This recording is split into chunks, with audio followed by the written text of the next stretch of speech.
Welcome to a new episode of BLOC Art News, the art platform that represents 40 Latin American artists, which 30 are from Peru. Got a couple of art exhibitions and opening shows for you. Yes, in Paris and in Lima, and of course on Artsy. But let's first think outside the block. Monoliths installed in different parts of the world. Okay, you must have heard about this news. I'm going to explain a little bit the context because so far there's been like 2 monoliths. Super fresh news. After Utah and Romania, monolith in California does disappearing act. The monolith was reported briefly replaced with a wooden cross, but that also disappeared. The third monolith stands on a stadium park hillside in Atascadero, California. After the mysterious monoliths found in Utah and Romania disappeared, now a third monolith that was recently found in California has also done a disappearing act. Last month, during a routine survey of bighorn sheep in Utah's Red Rock Country, the U.S. State's Wildlife Agency discovered a 10 to 12 feet tall, 3-sided metal monolith at the base of a canyon. When the chopper team went down to investigate it, they found that there were no indications of how or when it appeared there or who had installed it so firmly into the canyon's rocky floor. Federal Bureau of Land Management's Utah office announced that the Red Rock Country monolith had been removed by an unknown party on November 27, with rocks left to mark the place where it had stood.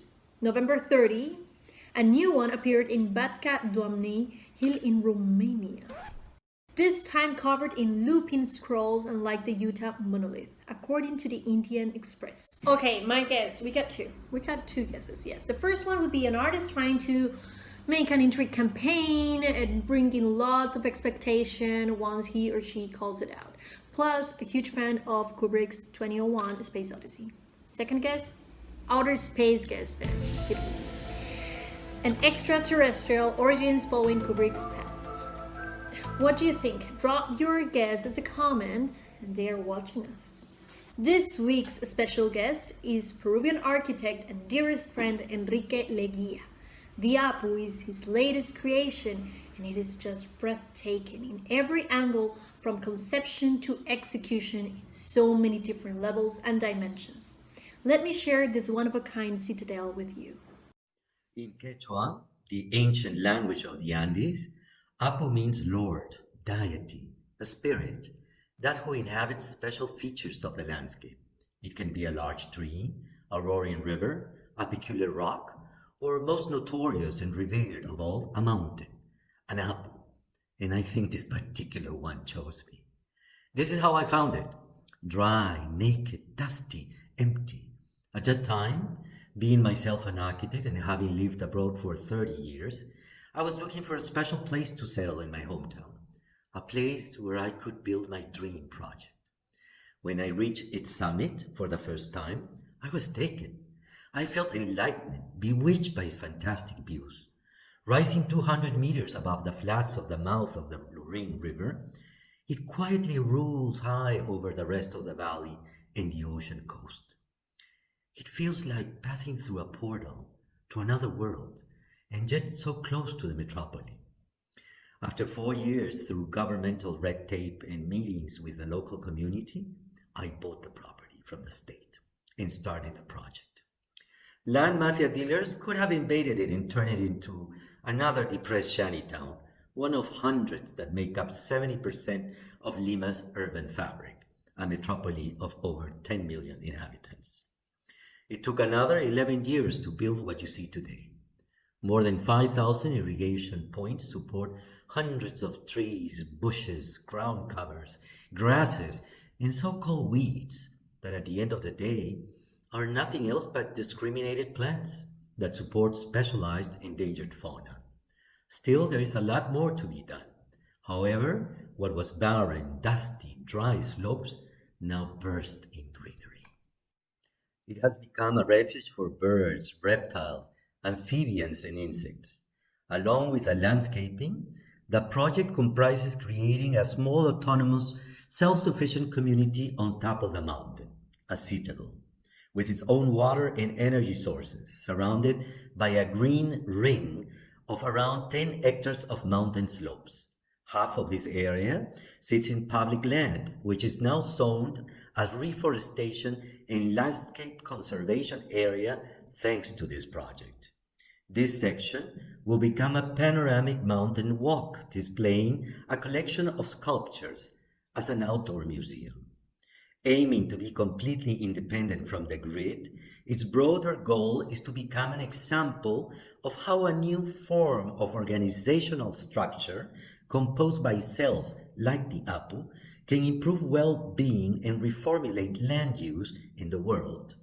An experiment to create a community that values the use of clean energy, responsible recycling, promoting respect for the earth, for nature, for the arts, for openness and diversity, a society with a common goal constructed on simplicity and common sense. Given the fact that most of the 400 families that inhabit that town have no property titles, the project also influenced the few dwellers that still had rather big plots of land and animals not to give up their livestock, their way of living, and give away their land to third parties, arguing that the state would give property titles only for those with urban uses and not agricultural or farming plots, a paradox nowadays when sustainability is paramount. From the beginning, the community was involved in the construction of the initial infrastructure. As an example, it took 52 villagers during a whole year just to build the access road. On 2017, 900 trees donated by the National Park Service were planted in the adjacent public areas by the community in a weekend, adding to the landscaping component of the project. The infrastructure of the Apu is mostly built with rocks and materials from the mountain, having a minimal carbon footprint in its construction. The building process comprises the removal of about 2 meters deep of the surface layers of sediments and fractured rock of the mountain. Once removed, the hard solid layers of granite surface below are exposed. These extracted sediments and rocks are used to build walls and terraces. The architecture, therefore, adapts its shape following the geometry of the exposed core of igneous rock, which constitutes the foundations of walls. They determine the shape and size of the buildings, so the architecture follows the geological formation. Therefore, architecture plans become guidelines, that is, a sort of general master plan of buildings and spaces. This flexibility results in a process that can easily be described as sculpture architecture, given it is finally modeled by the geology of the terrain itself. The volumes, shapes, and materials resulted from this process blend with the mountain, giving the sense of being part of it, almost to the point of a natural occurrence, or you may even say, given its pre-Columbian aesthetics, a reminiscence of ancient ruins.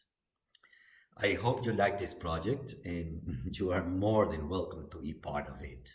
Many thanks to my dear friend Brenda, its kind introduction, and her wonderful BLOC Art initiative. Thank you.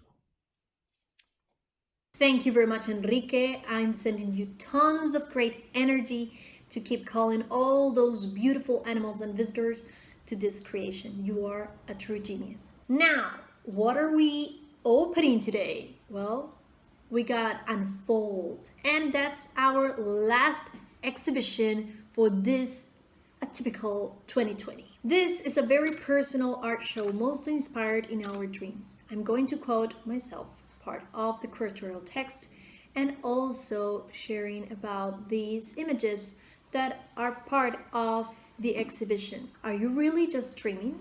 Dreams transport us to the depths of our subconscious, and sometimes they confront us with what we might want to suppress from our memory.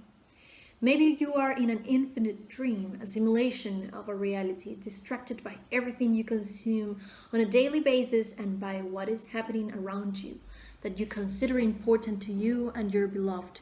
You're becoming a more self-centered being. Want to know more?